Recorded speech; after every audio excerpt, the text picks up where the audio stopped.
नमस्कार फ्रेंड्स, मैं पूनम गुप्ता स्वागत करती हूँ आपका अपने यूट्यूब चैनल पूनम के गीत संगीत में। ये एक दहेज पर का गीत में प्रस्तुत करने जा रही हूँ। कैसा लगेगा कमेंट में आप जरूर बताइएगा।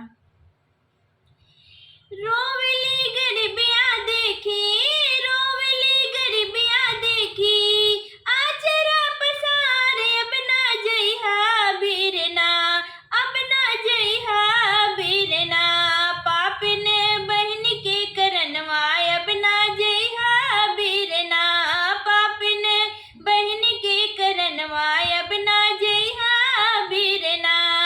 रोवेली गरीबिया देखी, रोवेली गरीबिया देखी, आचरा पसारे अब ना जइहा बीरना, पापिन बहन के करनवा अब ना जइहा बीरना, पापिन बहन के करनवा अब ना जइहा बीरना।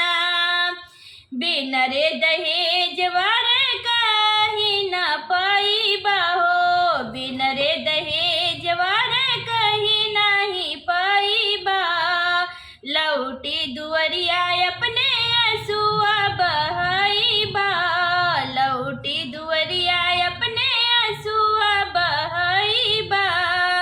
नाही हम देखी पैबे, नाही हम देखी पैबे, दुअरा तुहार अब ना जइहा बीरना, अब ना जइहा बीरना, पापिन बहन के करनवा अब ना जइहा बीरना, पापिन बहन के करनवा अब ना जइहा बीरना।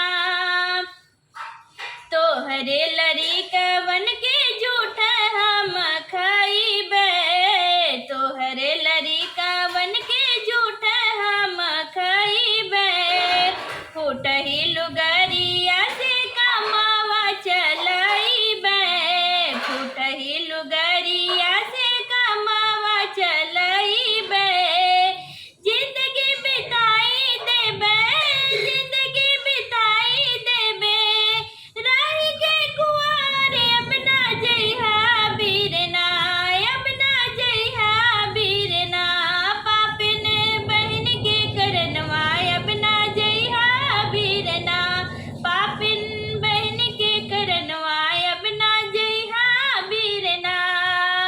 नइखे कोई के दोष फूटल हमारो करमवा हो, नइखे कोई के दोष फूटल हमारो करमवा, रूठल भगवान तू ही करबा का बीरनवा हो, रूठल भगवान